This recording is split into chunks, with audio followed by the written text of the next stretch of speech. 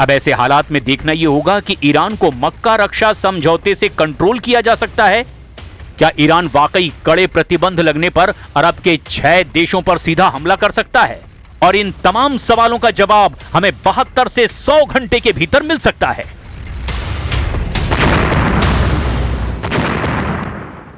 America एक बार फिर Iran के खिलाफ इक्तिसादी दबाव बढ़ाने की तैयारी कर रहा है, लेकिन इस बार वॉशिंगटन को सिर्फ तेहरान ही नहीं बल्कि चीन और रूस जैसे बड़े ममालिक की मज़ाहमत का भी सामना है। चीन ने वाज़ेह अल्फाज में कहा है कि ईरान के खिलाफ नई अमरीकी पाबंदियां और इक्तिसादी जंग किसी मसले का हल नहीं है और बीजिंग अपने जायज मफादात का तहफ़्फ़ुज़ हर हाल में करेगा। आप देख रहे हैं न्यूज़ 18 का सोशल मीडिया प्लेटफॉर्म, मैं हूं विशाल आजम। दोस्तों, इस बार अमेरिका के लिए कहते हैं ना कि टेढ़ी खीर साबित हो रहा है ईरान। अमेरिका नई धमकियां देता रहता है और अब जो इक्तिसादी पाबंदियां मजीद और बढ़ाने की जो बात सामने आ रही है उस पर तेहरान बिल्कुल झुकने को तैयार नहीं है और तेहरान को साथ देते नजर आ रहे हैं चाइना और रशिया जैसे बड़े देश, बड़े मुल्क। अमेरिका की पाबंदियों के खिलाफ बातें करना ही अपने आप में एक साथ देना हो जाता है। अमेरिकी इंतजामिया ने इंदिया दिया है कि जो ममालिक ईरान के साथ तिजारत जारी रखेंगे उन्हें डॉलर पर मबनी आलमी मालियाती निजाम से भी बाहर किया जा सकता है। अमेरिकी वज़ीर खजाना स्कॉट बेसेंट ने ईरान की मईशत को मजीद तनहा करने के लिए या ईरान की इकोनॉमी को अलग थलग करने के लिए मंसूबे का ऐलान करते हुए खबरदार किया कि ईरान के माली या तिजारती नेटवर्क को सहारा देने वालों को भी निशाना बनाया जा सकता है। लेकिन सवाल यह है कि चीन इस मामले में इतना सख्त स्टैंड क्यों इख्तियार कर रहा है? इसकी एक बड़ी वजह तवानाई है, यानी एनर्जी। चीन ईरान का अहम तिजारती शराकतदार है, पार्टनर है और ईरानी तेल के बड़े खरीदारों में शामिल है। बीजिंग का स्टैंड है कि यकतरफा पाबंदियां जिन्हें अक़वाम मुत्तहिदा यानी यूनाइटेड नेशंस की मंजूरी हासिल न हो, बैनुल-अक़वामी क़वानीन के मुताबिक नहीं होती। चीनी वज़ारत ख़ारजा के तर्जुमान यानी चीनी एक्सटर्नल अफेयर्स दफ्तर के तर्जुमान लिन जियान ने कहा है कि दबाव और पाबंदियां तनाज़ात का हल नहीं बल्कि कशीदगी में इजाफा करती हैं। दूसरी जानिब रूस भी अमरीकी दबाव की पॉलिसी से मुत्तफिक नजर नहीं आता। ईरानी हुक्काम का कहना है कि न चीन और न ही रूस ने नई अमरीकी पाबंदियों को कबूल किया है। मैं फिर से बता रहा हूं, यह ईरानी हुक्काम का कहना है। ईरानी हुक्काम का कहना है कि चीन और न ही रूस ने नई अमरीकी पाबंदियों को कबूल किया है। मॉस्को माजी में यानी पास्ट में भी ईरान के खिलाफ यकतरफा अमरीकी पाबंदियों पर तनकीद करता रहा है और मौजूदा सूरत हाल में भी वो वाशिंगटन के बजाय सिफारती रास्ते पर जोर दे रहा है। यानी वाशिंगटन ने जो इक़दाम अभी उठाए हैं पाबंदियों के, ईरान ने भी सख्त रद्द-ए-अमल दिया है। तेहरान का कहना है कि वो नई पाबंदियों का मुकाबला करने के लिए तैयार है और अमरीका की इक़्तिसादी जंग नाकाम होगी। ईरान ने क्या कहा है? ईरान का कहना है कि वो नई पाबंदियों का, नए सैंक्शंस का मुकाबला करने के लिए तैयार है और अमेरिका की इक्तिसादी जंग यानी इकोनॉमिक वॉर नाकाम होगी। ईरानी हुक्काम ने यहां तक खबरदार किया है कि अगर उनके मफादात को, उनके इंटरेस्ट को शदीद नुकसान पहुंचाने की कोशिश की गई तो वो जवाब देने की सलाहियत रखते हैं। माहिरीन के मुताबिक असल लड़ाई सिर्फ ईरान तक महदूद नहीं है, ये दरअसल अमेरिका और चीन के दरमियान बढ़ती हुई माशी यानी इकोनॉमिक और जोग्राफियाई सियासी कशमकश का भी हिस्सा है। अगर वॉशिंगटन ईरानी तिजारत से वाबस्ता चीनी कंपनियों या बैंकों को निशाना बनाता है तो इसके असरात आलमी तेल मार्केट, सप्लाई चेन और अमेरिका चीन ताल्लुकात पर भी पड़ सकते हैं। तो कहा यह जा सकता है कि ईरान पर नई अमेरिकी पाबंदियां सिर्फ तेहरान के लिए चैलेंज नहीं बल्कि एक बड़े आलमी सफारती और माशी इम्तिहान की शक्ल इख्तियार कर रही हैं, जहां एक तरफ वॉशिंगटन दबाव बढ़ा रहा है तो दूसरी तरफ चीन और रूस इस हिकमत अमली को मुस्तरद करते हुए मुज़ाकरात यानी डायलॉग और सिफारतकारी यानी डिप्लोमेसी पर जोर दे रहे हैं। आने वाले दिनों में यह कशमकश आलमी सियासत का एक अहम मौजू बन सकती है।